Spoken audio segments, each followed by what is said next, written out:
Assalamualaikum warahmatullahi wabarakatuh. Ini untuk menyelesaikan tugas UAS Bahasa Inggris kami. Kebetulan kami akan mengangkat judul Recount Text. Oke, jadi kita langsung masuk saja ke materi ya teman-teman ya. Pertama-tama kita akan membahas definisi dari recount text. Dalam bahasa Inggrisnya, what is a recount text? Recount text is a text which retells event or experience in the past. Jadi, apa itu recount text? Recount text is a text adalah sebuah teks which retells yang mana menceritakan kembali event, suatu kejadian or experience atau pengalaman in the past, di masa lalu. Jadi di sini di sebuah recount text ini penulis akan menceritakan apa yang sudah dia kerjakan di masa lalu. Selanjutnya kita akan masuk ke dalam struktur recount text. Di sini ada 3 struktur recount text. Yang pertama ada orientation pendahuluan, series of event isi, re-orientation penutup. Jadi di orientation ini penulis akan menceritakan latar belakang atau apa sebab terjadinya peristiwa tersebut. Yang kedua ada series of event. Di bagian ini adalah inti dari suatu cerita atau isi yang memuat serangkaian kejadian yang ditulis berurutan oleh penulis. Cerita ini haruslah berurutan agar mudah dipahami oleh pembaca dan tidak menimbulkan penafsiran ganda. Yang terakhir ada reorientation. Bagian ini adalah penutup cerita yang berisi kesimpulan dari semua rentetan kejadian yang berlangsung, kesan dan pesan serta perasaan yang dirasakan penulis atas kejadian tersebut. Baik, kita akan masuk ke ciri-ciri recount text agar nantinya kami dan teman-teman sekalian bisa dengan mudah mengidentifikasi teks recount. Ciri pertama adalah menggunakan past tense. Past tense sendiri adalah jenis kalimat yang digunakan untuk menceritakan kejadian yang terjadi di masa lampau yang mana kejadian tersebut telah selesai atau berakhir di masa lampau itu juga.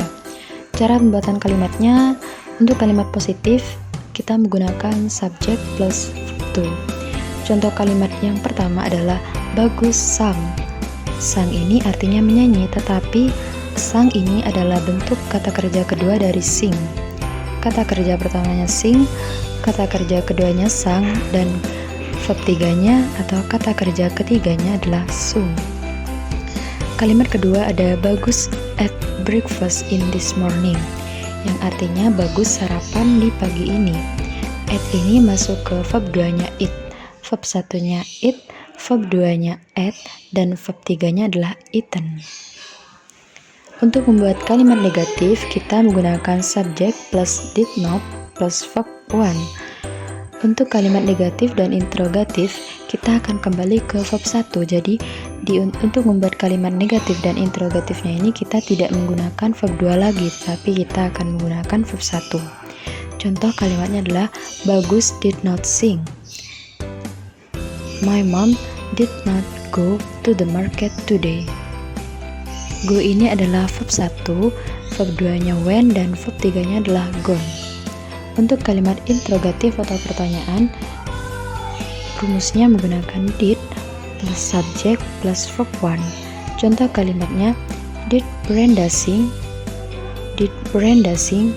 Artinya, apakah Brenda menyanyi? Jawabannya bisa yes, she did, or no, she did not. Kalimat kedua adalah did you do your homework?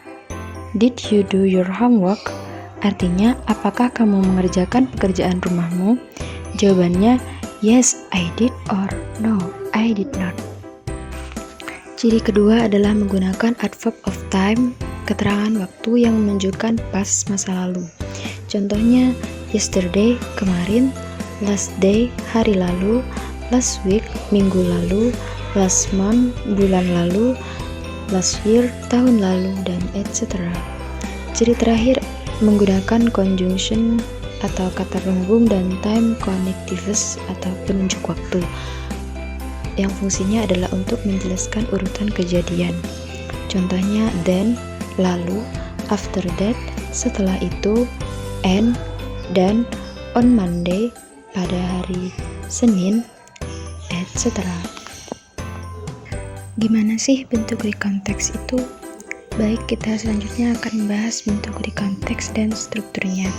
Sebelum itu ada beberapa kata yang sudah saya underline atau garis bawahi untuk menandakan bahwa kata tersebut merupakan verb kedua. Di sini kami mengambil contoh recount text yang berjudul Travel on the train for the first time, yang artinya bepergian dengan kereta api untuk yang pertama kali. Last year, I was 15 years old. Tahun lalu saya berusia 15 tahun. I had graduated, saya telah lulus from middle school dari SMP and continue my education in senior high school in Yogyakarta, dan melanjutkan pendidikan saya di SMA di Yogyakarta. I was born and grew up in Surabaya. Saya lahir and grew up dan tumbuh di Surabaya. Now, sekarang, I have to live in Yogyakarta. Saya harus tinggal di Yogyakarta with my grandparents, dengan kakek nenek saya. Perlu diketahui bahwa di paragraf pertama ini masuk ke bagian orientation. Karena apa? Karena di paragraf pertama ini menceritakan latar belakang masalah. Apa yang menjadi sebab dia menaiki kereta? Sebabnya karena dia ingin pergi ke Yogyakarta untuk meluruskan SMA-nya dan tinggal beserta kakek neneknya di Yogyakarta. I went to Yogyakarta by train. Saya pergi ke Yogyakarta dengan kereta, menggunakan kereta. Before I came to the train station, sebelum saya datang ke stasiun kereta, I did not know how to check in. Saya tidak tahu bagaimana caranya untuk check in, bagaimana caranya untuk masuk. All procedure were so new to me. Semua prosedur ini terasa baru bagi saya. Fortunately, untungnya, a security guard helped me. Penjaga gerbang membantu saya and gave me some direction, dan memberikan saya beberapa petunjuk to check in, untuk masuk. After that, setelah itu, I entered, saya masuk to the train and sat on the chair. Saya masuk ke dalam kereta dan duduk di kursi. After that ini juga masuk ke bagian time connectives. I listened to the song, saya mendengarkan musik and I was really enjoy, dan saya sangat-sangat merasa enjoy when I was in the train, ketika saya berada di kereta. After 5 hours in the train, setelah 5 jam di dalam kereta, finally I arrived in Yogyakarta. Akhirnya saya tiba di Yogyakarta. Di paragraf kedua ini masuk ke bagian event, karena berisi inti dari cerita. Inti ceritanya itu, dia pergi ke Yogyakarta dengan kereta, tetapi dia tidak tahu bagaimana untuk masuk karena ini adalah first time, pertama kalinya dia menaiki kereta. Untungnya ada security yang membantu dia sehingga dia bisa masuk dan duduk di dalam kereta. Saat di kereta dia mendengarkan musik dan dia sangat merasa enjoy. Tidak terasa 5 jam perjalanan akhirnya ia tiba di Yogyakarta. I will start my new life in Yogyakarta. I was really excited to start my new adventure to the new city. Saya ingin memulai kehidupan baru saya di Yogyakarta.